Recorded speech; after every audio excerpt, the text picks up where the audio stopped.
Lo que voy a contarte ocurrió de verdad. No lo cuento para llamar la atención. No lo cuento para que nadie me crea necesariamente. Lo cuento porque desde aquella noche en esa carretera, algo en mi vida cambió. Y no sé cómo explicarlo de otra manera excepto contándolo desde el principio, con calma, tal como pasó. Antes de empezar, te pido que escuches con atención. No hay monstruos en esta historia. No hay sangre ni efectos especiales. No hay nada que puedas ver con los ojos abiertos. Y eso, precisamente eso, es lo que más me ha costado aceptar. Soy una persona normal. Me llamo David. Tengo 34 años. Trabajo en una empresa de logística en Valladolid, llevo ahí 6 años, gestiono rutas y coordino almacenes. Vivo solo en un piso del barrio de Las Delicias. Pago mis facturas a tiempo, tengo rutinas fijas, duermo bien la mayoría de las noches. O dormía bien. Hasta hace unos meses. Nunca fui supersticioso. Nunca creí en cosas que no pueden explicarse.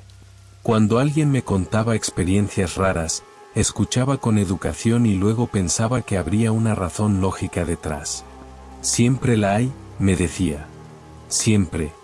Eso pensaba antes. Todo empezó el otoño pasado.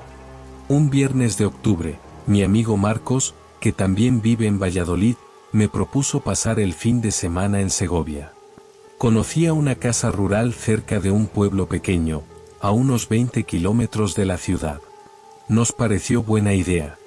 Llevar algo de comida, descansar, desconectar del trabajo, salir un poco del piso. Los dos llevábamos una temporada con mucho estrés. Nos lo merecíamos, o eso creíamos.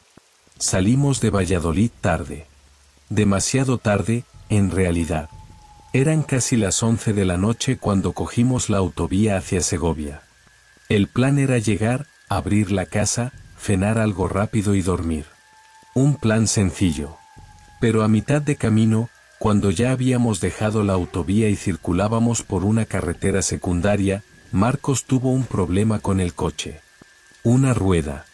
Notó el volante raro, frenó, se paró en el arcén y revisó. Un pinchazo. El repuesto estaba en el maletero, pero el gato que llevaba estaba roto. Inservible. Era una carretera secundaria oscura. Sin farolas. Sin casas a la vista. Sin apenas tráfico. Hacía frío. Llamamos a una empresa de grúas. Nos dijeron que tardarían entre 45 minutos y 1 hora. Les dimos la ubicación aproximada y nos pusimos a esperar dentro del coche, con las luces de emergencia parpadeando. Marcos ponía música en voz baja para no pensar. Yo miraba por la ventanilla. La carretera era recta, flanqueada por campos de labor. A ambos lados solo había oscuridad y tierra plana. Ni una casa, ni una luz lejana, ni un árbol cerca. Solo el asfalto y el campo y el cielo sin luna de aquella noche. Estuvimos así quizás 20 minutos. Entonces apareció el taxi por detrás. Lo vi llegar desde el espejo retrovisor. Venía despacio. Frenó a nuestra altura y se paró en el arcén, justo detrás de nosotros. Era un coche viejo, blanco con el tiempo vuelto amarillento, con una pequeña luz de taxi encima que estaba apagada. El motor hizo un sonido extraño al parar, como un traqueteo suave. El conductor bajó la ventanilla. Era un hombre mayor. 60 y tantos años, quizás 70. Pelo blanco, muy corto. Cara tranquila, sin expresión especial. Llevaba una chaqueta de cuadros grises y azules, de esas de lana que se usaban hace tiempo. Nos preguntó si necesitábamos ayuda. Marcos le explicó lo del pinchazo y lo del gato roto. El taxista escuchó en silencio. Luego se quedó un momento callado, mirando hacia adelante por la carretera, como si estuviera pensando. Y después dijo que tenía un gato en el maletero y que podía prestárnoslo. Nos bajamos los dos del coche. El hombre abrió su maletero, sacó el gato hidráulico, lo dejó en el suelo junto a nuestro coche. Marcos empezó a cambiarlo. El taxista y yo nos quedamos de pie a un lado, sin hacer nada útil, mientras esperábamos. Hablamos de cosas sin importancia al principio. Del frío. De lo tarde que era. De que esa carretera tenía poca luz. El hombre hablaba despacio, con pausas, como si cada frase le costara un esfuerzo pequeño. No era desagradable. Era simplemente callado. De esas personas que hablan lo justo. Al cabo de un rato me preguntó a dónde íbamos. Le dije que a una casa rural cerca de un pueblo en la sierra, a unos 20 kilómetros. Le dije el nombre del pueblo. El taxista se quedó quieto. No dijo nada durante unos segundos. Miró la carretera delante de nosotros. Luego me miró a mí. Y dijo, con esa misma calma de antes, no vayáis por el camino que pasa junto al pinar. Me pilló un poco por sorpresa. Le pregunté a qué pinar se refería. Me dijo que cuando llegáramos al cruce antes del pueblo, habría dos caminos. El de la derecha era más largo pero llegaba igual.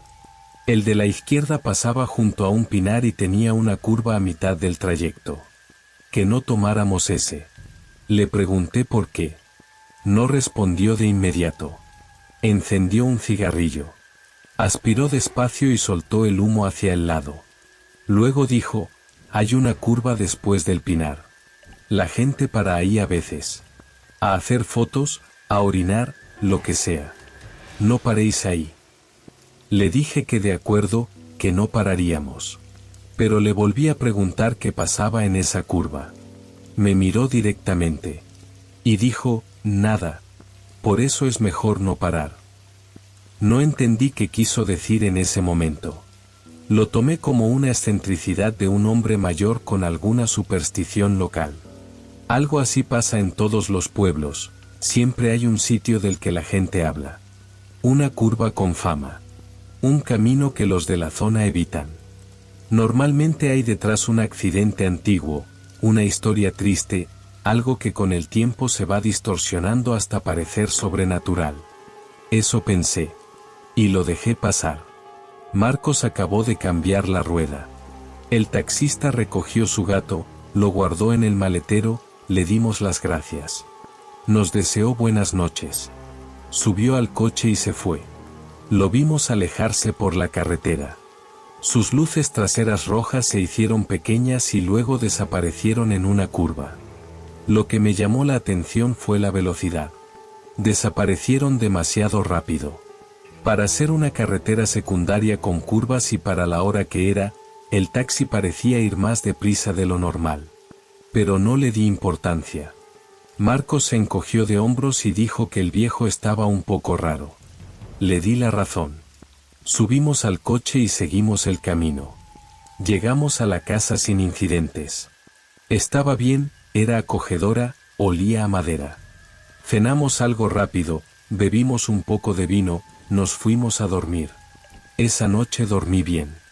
Profundo, sin interrupciones. A la mañana siguiente desayunamos, salimos a dar una vuelta por los alrededores, y fue entonces cuando pasó lo del pinar. Marcos no había prestado atención a la advertencia del taxista o simplemente se le había olvidado.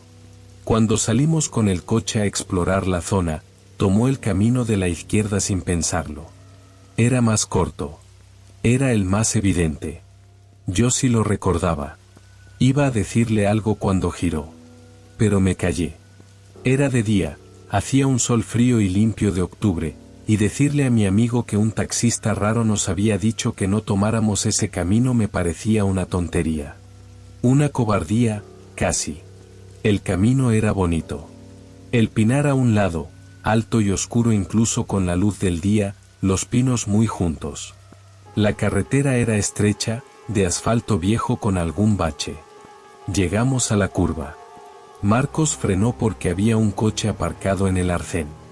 Un coche blanco, parado, con las puertas cerradas. Aparentemente vacío. Marcos pasó despacio para no rozarlo. Yo miré hacia el pinar mientras pasábamos por la curva. Y vi algo entre los árboles.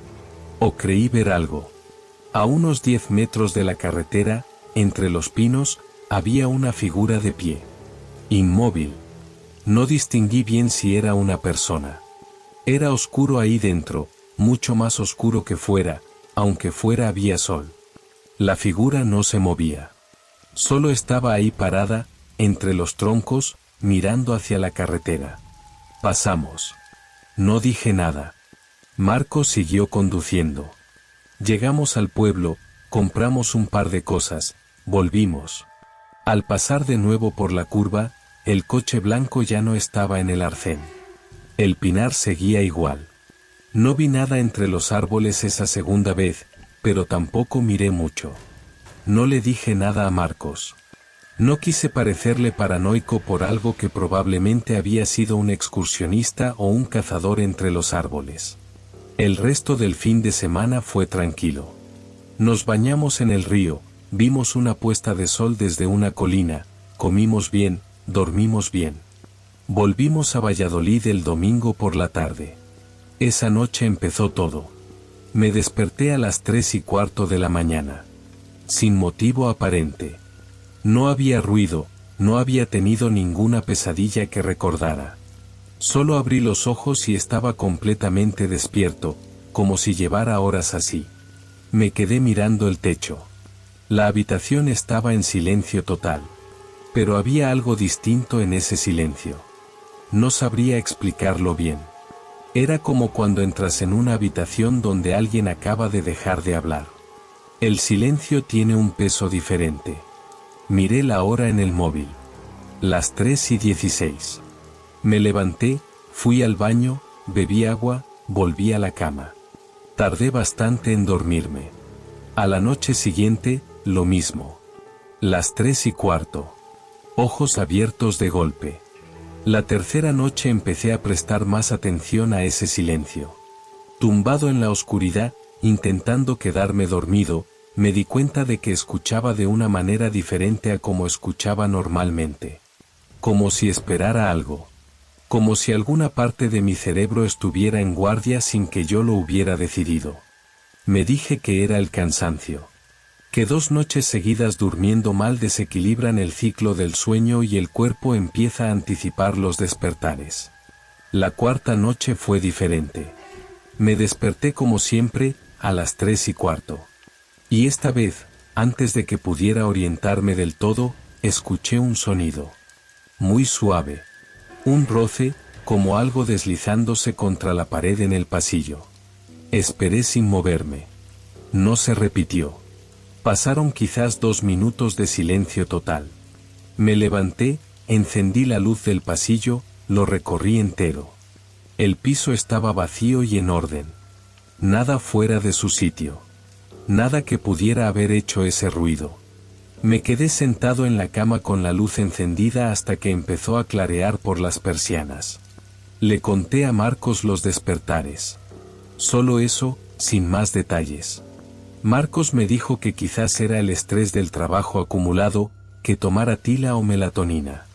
Me dijo que él también había dormido algo revuelto esa semana, pero que seguramente era el cambio de estación. Le pregunté a qué hora se despertaba. Dudó un poco antes de responder. Y dijo, no sé, hacia las 3 y algo. Me quedé callado un momento. Le dije, ¿a las 3:15? Hubo una pausa. Y dijo, sí. Más o menos. No dijimos nada más sobre eso. Las semanas siguientes acumulé otras cosas pequeñas. Cosas que por separado tienen explicación razonable. Pero que juntas empezaron a tener un peso que no podía ignorar. El móvil se encendía solo de madrugada. La pantalla se iluminaba sin notificaciones, sin llamadas perdidas, sin ninguna razón que encontrara en la configuración. Ocurría casi siempre entre las 2 y las 4. Revisé aplicaciones, busqué en foros, no encontré nada que lo explicara. Al final desactivé la pantalla adaptativa y el problema paró. Pero no olvidé qué había pasado. Dejé de mirarme en el espejo del baño por las noches. No fue una decisión consciente. Un día me di cuenta de que llevaba semanas apagando la luz del baño antes de salir de él para no ver mi reflejo. No sabía desde cuándo lo hacía. No sabía por qué. En la calle, empecé a ver a un hombre. No siempre. No todos los días. Pero con bastante regularidad, cuando salía por la mañana temprano para ir a la oficina o a comprar, había un hombre mayor de pie en la acera de enfrente. Ropa oscura. Quieto. Mirando en mi dirección, o eso me parecía desde la distancia. Un martes por la mañana decidí cruzar la calle para verlo mejor. Cuando llegué al otro lado, no había nadie. La acera estaba vacía. No había portal abierto, no había tienda donde pudiera haber entrado. Simplemente no estaba. Empecé a pensar que me estaba afectando el mal sueño más de lo que creía. Pedí cita con el médico de cabecera. Me dijo que el insomnio de mantenimiento, ese tipo de despertar a mitad de la noche, era muy común y que solía tener causas psicológicas. Me preguntó si tenía estrés. Le dije que algo. Me recetó algo suave para dormir y me dijo que volviera en un mes si no mejoraba. El medicamento ayudó las primeras noches. Pero a la semana, me despertaba igual. Las 3:15. El silencio. La espera. Llamé a Marcos un jueves por la tarde y le conté todo. El taxista. La advertencia. La figura en el pinar. El coche en el arcén. Los despertares. El móvil. El hombre en la calle. Todo. Marcos escuchó sin interrumpirme. Cuando terminé, tardó un poco en responder. Y me dijo, tío, yo también veo a alguien en mi calle. Se me heló algo por dentro. Me dijo que era un hombre mayor, con ropa oscura, que se quedaba parado cerca de su portal. Que a veces estaba y a veces no. Que al principio pensó que era un vecino que no conocía. Le pregunté desde cuándo lo veía. Dijo que desde que habíamos vuelto del viaje. Esa misma semana llamé a un contacto que tenía en el ayuntamiento, alguien que trabajaba en urbanismo y tenía acceso a registros municipales de la zona de Segovia. Le pregunté si había datos de accidentes en esa carretera secundaria, en la curva junto al Pinar. Tardó unos días. Cuando me llamó, me dijo que en los últimos 10 años había habido 5 accidentes en ese punto exacto de la carretera. Todos entre las 10 de la noche y las 4 de la madrugada. En 4 de los 5 casos, el conductor sobrevivió. Todos dijeron lo mismo cuando les preguntaron, que habían frenado de golpe porque vieron algo en la carretera o junto a la carretera. Que no recordaban bien que todo había ocurrido muy rápido. En el 5º accidente, el conductor no sobrevivió.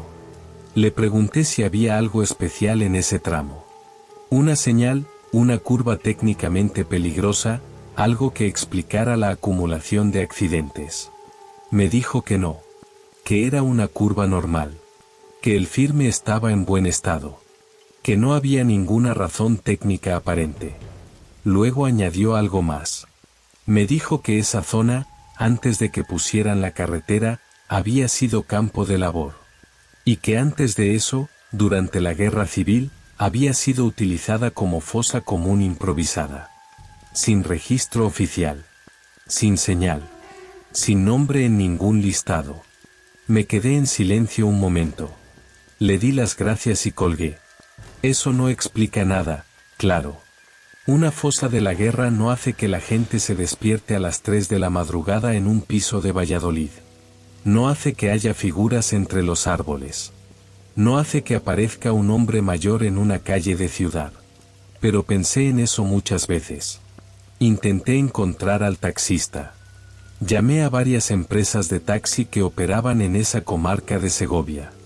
Ninguna tenía un conductor con esa descripción. Hombre mayor, pelo blanco, chaqueta de cuadros, coche viejo amarillento. Una empresa me dijo que en esa carretera secundaria a esas horas había muy poco movimiento, que los taxis casi no trabajaban por ahí de noche.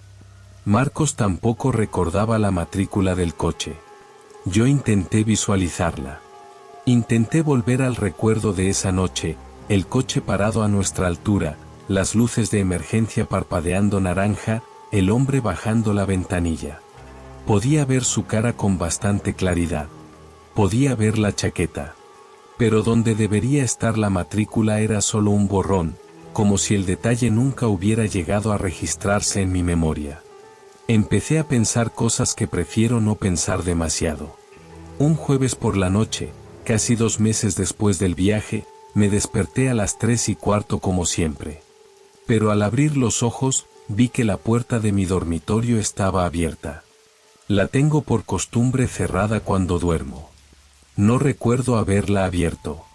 Estaba abierta unos 40 centímetros, y desde la cama podía ver el pasillo en penumbra, con solo la luz de una farola entrando por la ventana del fondo. No me moví durante mucho tiempo. Miraba esa franja de oscuridad. Escuchaba. No se oía nada. Luego encendí las luces, recorrí el piso entero, revisé cada habitación, cada armario, el cuarto de baño. Todo estaba cerrado y en orden. La puerta de entrada cerrada con doble llave. Las ventanas cerradas. Volví al dormitorio, cerré la puerta, puse una silla apoyada en el pomo. Sé que parece infantil, pero era lo único que se me ocurrió hacer que me daba algo de control sobre la situación. No dormí más esa noche.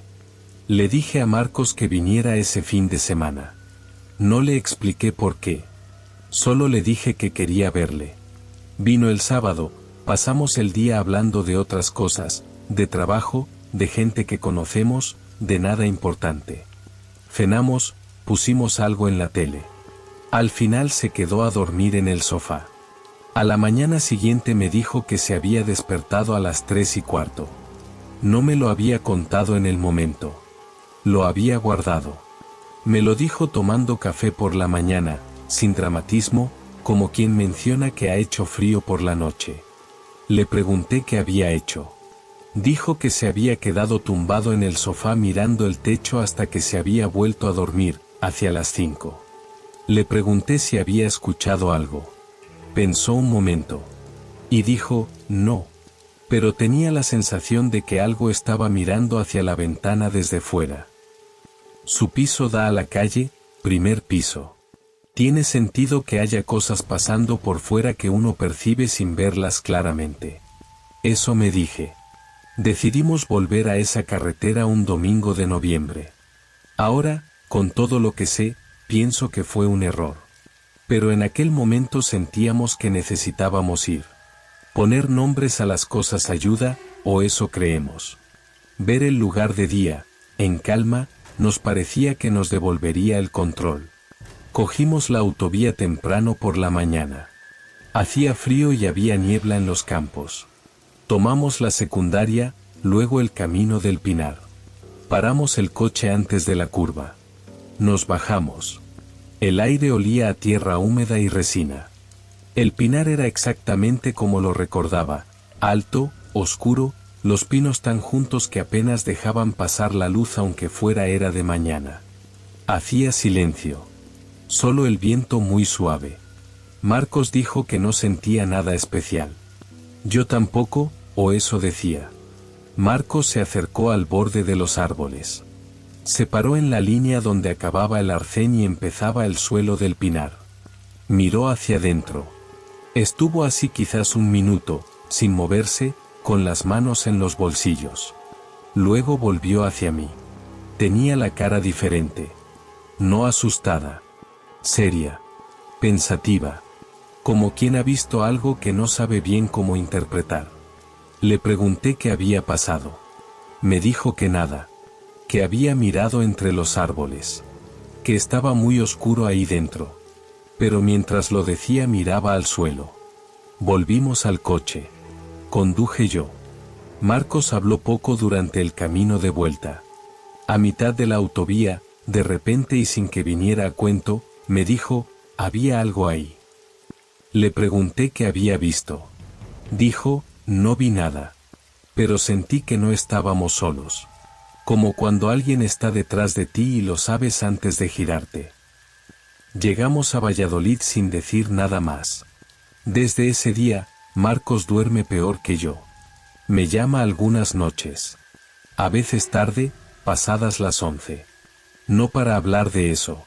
Para hablar de cualquier cosa. Y yo sé, aunque ninguno lo dice, que llamar y escuchar una voz conocida es mejor que estar solo con ese silencio de las 3 de la mañana. Yo hago lo mismo con él. Han pasado ya 4 meses desde aquella noche en la carretera. Los despertares siguen, aunque no todas las noches. El hombre de la calle lo he visto menos últimamente, o quizás he dejado de fijarme para no buscarlo.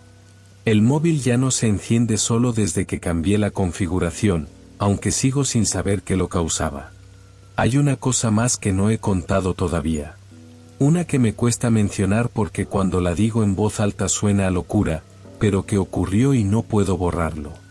Un miércoles de hace 3 semanas, al salir del trabajo, fui a por el coche al aparcamiento. Era tarde, ya había oscurecido. El aparcamiento estaba casi vacío. Me dirigí hacia mi coche cuando vi, aparcado 2 plazas más allá, un coche viejo, blanco amarillento. Me paré. Me acerqué despacio. La luz de taxi encima estaba apagada. El coche estaba vacío. No había nadie dentro. Rodeé el coche buscando la matrícula. Pero no había matrícula. Ni delante ni detrás. Solo la carrocería vieja y ese color amarillento que da el tiempo al blanco. Cuando volví a mi coche y arranqué, miré por el retrovisor. El coche blanco había desaparecido. No hay salida del aparcamiento por esa dirección. Lo comprobé después. Solo hay una entrada y una salida, y están frente a mi plaza. Ese coche no pasó por delante de mí. No sé cómo explicarlo. Esa es la parte más honesta de todo lo contado. Hay cosas que han cambiado en mí sin que lo decidiera. Ya no dejo puertas abiertas por las noches. Duermo con la luz del pasillo encendida, algo que no hacía desde niño. He dejado de salir a correr antes del amanecer, una costumbre que tenía desde hace 4 años. No sé bien por qué la he dejado. Solo sé que prefiero esperar a que haya luz. En el trabajo me han notado diferente. Mi jefa me lo dijo una tarde con cuidado, como si no quisiera ofenderme. Que estaba algo distraído, que a veces tardaba en responder, que parecía que tenía la cabeza en otro sitio. Una compañera, Patricia, que es de esas personas que observan mucho, me dijo un día tomando café, es como si hubieras dejado algo en algún sitio y no lo hubieras recogido. No le contesté. Pero pensé en esa frase muchas veces. No sé si lo que ocurrió en esa carretera tiene una explicación. No sé si el taxista era quien parecía ser. No sé quién era la figura entre los árboles aquella mañana. No sé qué había dentro del pinar que hizo que Marcos volviera con esa cara. No sé por qué 4 personas tuvieron accidentes en esa curva ni que vieron antes de frenar. Hay cosas que no se pueden saber. Y quizás esa es exactamente la parte que no te deja en paz. Lo que sí sé es esto, hubo una advertencia. Alguien se paró en una carretera oscura a mitad de la noche, nos ayudó, y antes de irse nos dijo que no tomáramos un camino. Le hicimos caso durante unas horas. Y luego lo tomamos de todas formas. No sé qué vio el taxista cuando le dijimos a dónde íbamos. No sé si él sabía lo que iba a pasar. No sé si la advertencia era para protegernos o simplemente porque él también lo había vivido y era lo único que podía hacer. Avisarnos. Aunque supiera que no íbamos a hacerle caso. A veces me pregunto si sigue conduciendo por esa carretera de noche. Si para otros. Si les dice lo mismo. Y si ellos también pasan por el camino del pinar de todas formas. Quiero pensar que todo esto es insomnio y estrés y la mente jugándonos malas pasadas cuando no descansamos bien. Quiero pensar que la figura entre los árboles era un excursionista. Que el hombre en mi calle era un vecino que yo nunca había notado. Que las puertas se abren solas por corrientes de aire. Quiero pensar eso. Pero hay momentos, casi siempre de madrugada cuando me despierto y miro la puerta del dormitorio en penumbra, en que pienso de otra manera. Pienso que la advertencia del taxista no era para salvarnos de algo en ese lugar. Era para que supiéramos exactamente dónde y cuándo tomamos la decisión equivocada. Para que tuviéramos ese momento claro en la memoria, la curva, el pinar, la mañana de sábado, Marcos acercándose al borde de los árboles. Para que cuando todo lo demás empezara, supiéramos de dónde venía. Marcos me dijo la semana pasada, muy tranquilo, como quien dice que va a llover, que ha vuelto a ver al hombre en su calle. Y que esta vez le pareció que llevaba una chaqueta de cuadros. No le pregunté de qué colores. No quería saberlo. Si has llegado hasta aquí y escuchaste todo esto, quiero pedirte algo. No vayas a buscar ese lugar. No por el camino, no por la curva, no por el pinar. No porque vaya a pasarte algo que puedas ver o tocar. Sino porque hay cosas que una vez que te notan no dejan de hacerlo. El taxista nos avisó. Puede que llegara tarde, o puede que nosotros llegáramos tarde a entender el aviso. No estoy seguro de cuál de las dos cosas es verdad. Probablemente las dos a la vez. Lo que sí sé es que hay un silencio en ciertos sitios que no es vacío. Que hay oscuridades que tienen dentro algo que te mira sin que tú lo veas. Y que hay advertencias que no llegan para protegerte, sino para que después, cuando ya no puedas dormir bien y notes que algo en ti ha cambiado sin que lo decidieras, sepas exactamente cuándo empezó. Yo lo sé. Puedo señalar el momento exacto. La curva, los pinos, la figura inmóvil entre los troncos. Y desde que lo sé, hay noches en que casi desearía no saberlo. Si algo de lo que has escuchado te ha dejado una sensación rara que no terminas de explicarte, no la descartes demasiado rápido. A veces una historia te inquieta no porque sea muy buena.